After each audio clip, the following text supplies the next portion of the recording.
Hello and welcome back all the DS English aspirants. So మన గత వీడియోలో SA English యొక్క అబ్జెక్షన్స్ గురించి చర్చించాం. సో ఏవైతే మనకు ష్యూర్గా మార్క్స్ పెరగడానికి ఛాన్సెస్ ఉన్నాయో మరియు డౌట్ఫుల్గా ఏవి ఉన్నాయో అవి చూసాం. ఇప్పుడు టీజీటీ యొక్క టర్న్. సో టీజీటీ ఇంగ్లీష్లో ఉన్న అబ్జెక్షన్స్ మనకు ఏవి కాన్ఫిడెంట్గా మారడానికి అవకాశం ఉన్నాయో మరి ఏవి డౌట్ఫుల్గా ఉన్నాయో అవన్నీ కూడా ఇప్పుడు ఈ వీడియో డిస్కస్ చేస్తానండి. Let's get started. Let's see the first question అండి. The steps in herbarium includes all except అన్నాడు. అంటే ఒకటి హెర్బేషియన్ స్టెప్స్లో రానిది మన కీషీట్ ప్రకారం అయితే ఆప్షన్ 4 అని ఇచ్చారండి. 100% రాంగ్ అండి. The option 2 is the answer అండి. అంటే మనకు డిక్లరేషన్ ఆఫ్ ద టాపిక్ హెర్బేషియన్ స్టెప్స్లో రాదు. దీనికి ప్రూఫ్గా కూడా నేను ఇప్పుడు మీకు తెలుగు అకాడమీ బుక్లోని ప్రూఫ్ చూపిస్తానండి.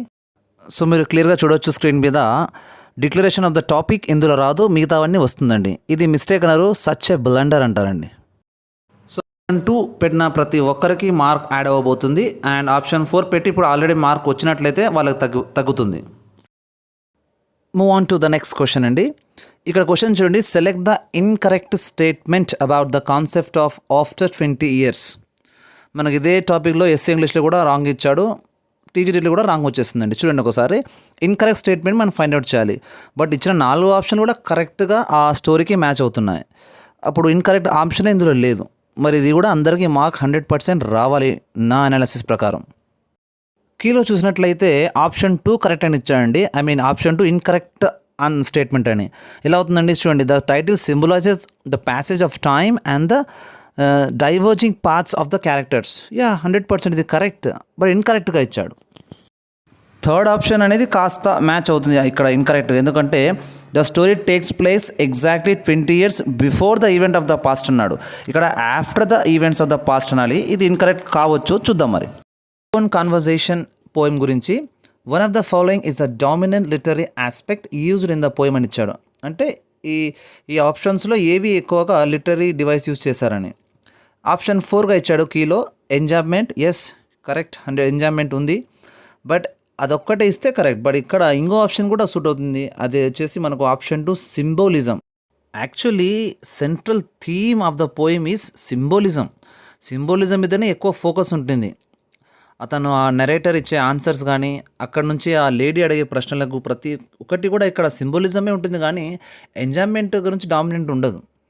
For example double decker bus కావచ్చు, ఆ టెలిఫోన్ బూత్ కావచ్చు, ఆ రెడ్ కలర్ కావచ్చు, ఇవన్నీ కూడా సింబోలిజం మీదనే నడుస్తుంది పోయాం తప్ప ఎంజాయ్మెంట్ అని నడవదు. ఎంజాయ్మెంట్ లిటరీ డివైస్ ఉంది, బట్ ద డామినెంట్గా చెప్పాలంటే సింబోలిజం ఇక్కడ మ్యాచ్ అవుతుందండి. I hope option 2 and option 4 పెట్టిన ప్రతి ఒక్కరికి మార్క్ రావాలి. మిగతా 1, 3కి రాదు, బట్ ఈ 2 ఆప్షన్లో పెట్టిన ప్రతి ఒక్కరికి మార్క్ యాడ్ అవుతుంది అండ్ అవ్వాలి కూడా. నెక్స్ట్ క్వశ్చన్ అండి. Such a typical question. చూడండి ఒకసారి. Choose the method that starts with reading and writing leading to better pronunciation. So ఏదైనా మెథడ్ మనకు రైటింగ్తో స్టార్ట్ అయిందంటే అది ప్రొనౌన్సియేషన్లో డెవలప్మెంట్ రాకపోవచ్చు. అదే కనుక మనకు ప్రొనౌన్సియేషన్తోనే స్టార్ట్ అయ్యి ఏదైనా మెథడ్ ఉందంటే అది ఖచ్చితంగా రైటింగ్కి ఇంప్రూవ్ చేయగలదు. ఇది జనరల్ ఫినామినన్, ఏదో బుక్స్ కూడా చూడాల్సిన అవసరం లేదు, జనరల్ థింగ్ ఇది. బట్ ఇక్కడ ఈ బిట్ ఎలా వచ్చింది సార్ అంటే ఇది తెలుగు అకాడమీ బుక్లోని డైరెక్ట్ క్వశ్చన్ ఇచ్చాడు. ఈ డైరెక్ట్ క్వశ్చన్లో క్లారిటీ లేదు. ఈ క్వశ్చన్లో ఎలా సార్ ఎలా చెప్తున్నారంటే మనకు రైటింగ్తో స్టార్ట్ అయిందంటే అది ఆబ్వియస్లీ గ్రామర్ ట్రాన్స్లేషన్ మెథడ్, అందరికీ తెలిసిన విషయమే. ప్రొనౌన్సియేషన్ ఇంప్రూవ్ చేస్తుంది, ప్రొనౌన్సియేషన్ని డెవలప్ చేస్తుంది, ఆ ప్రొనౌన్సియేషన్ మీద ఫోకస్ చేస్తుంది అంటేనే మనకు డైరెక్ట్ మెథడ్. సో ఇప్పుడు బాటమ్ లైన్ ఏంటి సార్ ఇప్పుడు దీనికి అంటే మనకు 2 ఉన్నాయి. ఒకటి 2 ఆప్షన్లు కూడా రైట్ ఆన్సర్. ఒకటి డైరెక్ట్ మెథడ్ మరియు గ్రామర్ ట్రాన్స్లేషన్ మెథడ్ పెట్టిన ప్రతి ఒక్కరికి మార్క్ రావాలి ఒకటి. లేదంటే ఈ క్వశ్చనే అంబిగ్యూటీగా ఉంది, ఫ్రేమింగ్ రాంగ్ అనుకుంటే 4 ఆప్షన్లు ఏది పెట్టినా ప్రతి ఒక్కరికి అంటే యాడ్ స్కోర్ ప్రతి ఒక్కరికి వచ్చే అవకాశం కూడా ఎంతైనా ఉంది. చూద్దాం మరి ఫైనల్ కీలో వాళ్ళు ఏ విధంగా దీన్ని ట్రీట్ చేస్తారు. నెక్స్ట్ అండి ఎవాల్యుయేషన్ చాప్టర్ నుంచి క్వశ్చన్ చూడండి. Such an interesting question. Select the statement that mirrors the key advantage of group evaluation అంట. అంటే యాక్చువల్ గ్రూప్ ఎవాల్యుయేషన్ అంటే ఏమి? గ్రూప్ ఆఫ్ టీచర్స్ కావచ్చు, గ్రూప్ ఆఫ్ పియర్స్ కావచ్చు, లేదా ఫ్యామిలీ మెంబర్స్ కావచ్చు ఇన్వాల్వ్ అయ్యి ఒక స్టూడెంట్ యొక్క పర్ఫార్మెన్స్ని ఎవాల్యుయేట్ చేయడాన్ని మనం గ్రూప్ ఎవాల్యుయేషన్ అంటారు యాజ్ పర్ ద టాపిక్. ఇప్పుడు ఆన్సర్ వచ్చేసి మనకు ఏమిచ్చారంటే ప్రొవైడ్ సబ్జెక్టివ్ అసెస్మెంట్ అంట. యాక్చువల్ సబ్జెక్టివ్ అసెస్మెంట్ ఏంటో తెలుసుకుందాం. ఇక్కడ సబ్జెక్టివ్ అసెస్మెంట్ అంటే మనకు ఎవాల్యుయేట్ చేసేటప్పుడు rather than the actual answer personal bias కానీ జడ్జిమెంట్స్ కానీ ఫీలింగ్స్ కానీ మధ్యలో వచ్చేస్తుంటే అది సబ్జెక్టివ్ అసెస్మెంట్ అవుతుంది. ఈ సబ్జెక్టివ్ అసెస్మెంట్ అనేది ఇక్కడ లిమిటేషన్గా మారుతుంది తప్ప అడ్వాంటేజ్ కాదు. యాక్చువల్గా అది లిమిటేషన్.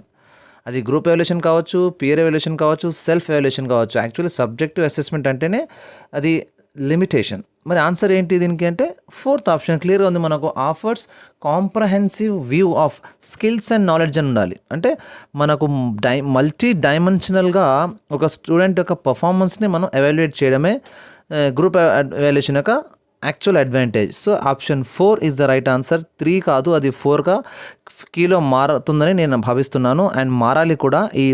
ఇప్పుడు ప్రూఫ్ కూడా చూపించాలి కదా.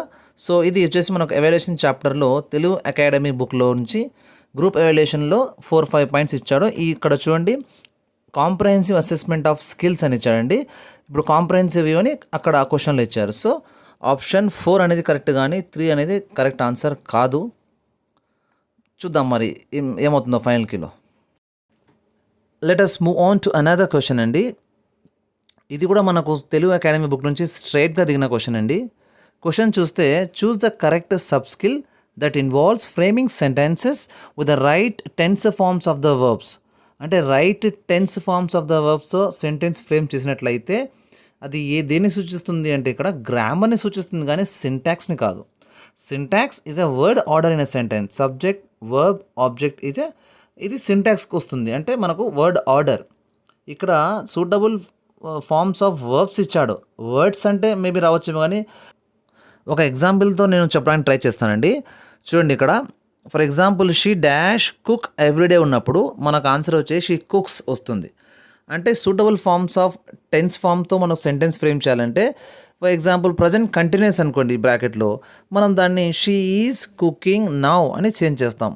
ఇలా వర్బ్స్ని చేంజ్ చేసి రాయడాన్ని గ్రామర్ కిందికి వస్తుందే తప్ప సింటాక్స్ కిందికి రాదు. మరి ఈ క్వశ్చన్ చూసినట్లయితే, in the story engine trouble the earthquake symbolises. అంటే ఇక్కడ క్లైమాక్స్లో మనకు ఎర్త్క్వేక్ వచ్చి ఈ నరేటర్ యొక్క ప్రాబ్లమ్స్ అన్నీ సాల్వ్ అయిపోతాయి. అంటే కన్క్లూజన్ పార్ట్ ఇది. నేచర్ ద్వారా అతనికి హెల్ప్ అవుతుంది ఇండైరెక్ట్గా. సో అతని ప్రాబ్లమ్స్ అన్నీ క్లియర్ అయిపోతాయి. ఇది స్టోరీలోని భాగం, మనకు తెలిసిన విషయం. కానీ ఇక్కడ డివైన్ ఇంటర్వెన్షన్ అని ఆన్సర్ ఇస్తే నాకు ఆశ్చర్యంగా ఉంది. అంటే డివైన్ ఎక్కడి నుంచి వచ్చాడు? యాంగిల్ నుంచి మనకు డివైన్ ఇన్వాల్వ్మెంట్ ఇక్కడ జరిగిందండి. సో ఈ short story, original star story engine ట్రబుల్లో ఎక్కడా కూడా డివైన్ నుంచి హెల్ప్ జరిగింది అనేది లేదు. నేచర్ ద్వారా అతనికి కన్క్లూజన్ అయిపోయింది ఈ స్టోరీ, అతని ప్రాబ్లమ్స్ అన్నీ క్లియర్ అయ్యాయి అని ఉంది తప్ప మనకు డివైన్ ఇన్వాల్వ్మెంట్ జరిగింది అనే విషయం ఎక్కడ కూడా లేదు. ఇక్కడ మనకు నరేటర్స్ ఇన్నర్ టర్మాయిల్ అంటే కూడా మనకు confusion, chaos. Power of nature అంటే కూడా ఎస్ ఉండొచ్చు. ఇలాంటి ఆన్సర్లు మ్యాచ్ అయ్యాయి, కానీ మనకు డివైన్ ఇంటర్వెన్షన్ అనేది ఎక్కడా లేదు. మరి అదే ఆన్సర్గా ఇచ్చారు కాబట్టి మారుతుందా లేదా మారకుండా ఇదే కరెక్ట్ అంటారు. మరి వేచి చూడాలండి మనం. నెక్స్ట్ ఈ ప్రశ్న అండి, చాలామందికి ఇందులో డౌట్ ఉందండి. ఇది సోరింగ్ ఈగల ఆర్ స్లీపింగ్ డవ్ అనేది చాలామందికి డౌట్ ఉంది. దీన్ని నేను క్లారిఫై చేయడానికి ట్రై చేస్తాను. ముందు క్వశ్చన్ చూద్దాం. Identify the metaphor used in to describe the clouds presence on the mountains. అంటే మౌంటైన్స్లో క్లౌడ్ యొక్క ప్రెజెన్స్ ఎలా ఉంది అనే దానికి మెటఫర్గా దేన్ని కంపేర్ చేయడం జరిగింది? ఈదర్ సోరింగ్ ఈగల, స్లీపింగ్ డవ్వా. సో దీనికి నేను నా అనాలిసిస్ ఏంటంటే రెండు కూడా ఉన్నాయండి. మనకు మౌంటైన్ మీద క్లౌడ్ ప్రెజెన్స్ అనేది థర్డ్ స్టాంజాలో చెప్పడం జరిగింది. ఆ థర్డ్ స్టాంజా కూడా మీకు ఇప్పుడు నేను చూపిస్తాను. చూడండి ఇక్కడ మనకు ఇది క్లౌడ్ పోయం అండి, థర్డ్ స్టాంజా, ఒరిజినల్ టెక్స్ట్ అండి, పిబి షెల్ ఇది. ఇక్కడ నేను రౌండ్ అప్ చేశాను చూడండి, అండ్ అండర్లైన్ చేశాను. అండర్లైన్ చేసిన రెండు కూడా ఒకటి సాంగ్వైన్ సన్ రైజ్ అండ్ సన్సెట్. అంటే ఒకటి సన్ రైజ్, ఒకటి సన్సెట్. సన్ రైజ్లో నేను మాత్రం మనకు ఈగల్గా మెన్షన్ చేయడం జరిగింది, మీరు రౌండ్ అప్ చేసిన చూడండి. ఇంకో విధంగా మనకు సన్సెట్ అయినప్పుడు బ్రూడింగ్ డవ్గా మెన్షన్ చేశారు. బ్రూడింగ్ డవ్ అంటే in the sense pregnant dove అండి, which is about to give a birth to a baby. So అలాంటి డవ్ సైలెంట్ని కోరుకుంటుంది, కామ్గా ఉంటుంది, రెస్ట్ తీసుకుంటుందండి. Nothing but sleeping dove. ఈ విధంగా మనకు సన్ రైజ్ అప్పుడు ఈగల్ గాను, సన్సెట్ అప్పుడు డవ్ గాను మెన్షన్ చేయడం జరిగింది. మరి కీలో ఏది తీసుకోవాలనే విషయం అనేది నిజంగానే ఛాలెంజింగ్ ఫర్ ది అఫీషియల్స్ అనేది నేను ఇక్కడ చెప్పగలను. లాస్ట్ బట్ నాట్ లీస్ట్ అండి, so find out the arithmetic mean in short method అన్నాడండి. ఇది యాక్చువల్గా ఎవాల్యుయేషన్లో రావడానికి ఛాన్సెస్ ఉన్నాయండి మెథడాలజీలో, కానీ మన క్వశ్చన్ నెంబర్ 32గా ఇచ్చాడు కాబట్టి ఇది సైకాలజీలో ఉంటాయి 30 to 40. అప్పుడు సైకాలజీలో అయితే ఇది ఈ ఆప్షన్ అనేది ఈ చాప్టర్ అనేది ఉండకపోవచ్చు అక్కడ. సో ఇది అవుట్ ఆఫ్ సిలబస్గా పరిగణించవచ్చు మనం. చూద్దాం మరి, అవుట్ ఆఫ్ సిలబస్ అయితే అందరికీ ఒక మార్క్, హాఫ్ మార్క్ రావచ్చు. చూద్దాం మరి ఏమవుతుందో.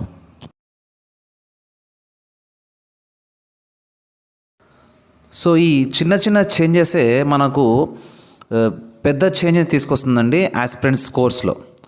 సో నిజంగానే ఇప్పుడు బార్డర్లో ఉన్న వాళ్ళు కొంచెం ముందుకు వెళ్ళిపోవచ్చు, కొంచెం ముందుకున్న వాళ్ళు కాస్త తగ్గొచ్చండి. సో అందుకే మిస్టేక్స్ ఉంటే చాలా తారుమారు అవుతుంది. మిస్టేక్స్ లేకుండా ఉంటే జస్ట్ 1% అంటే ఓకే, బట్ ఇక చాలా మిస్టేక్స్ ఉండడం వల్ల చాలా మార్పులు రావచ్చని నేను భావిస్తున్నానండి.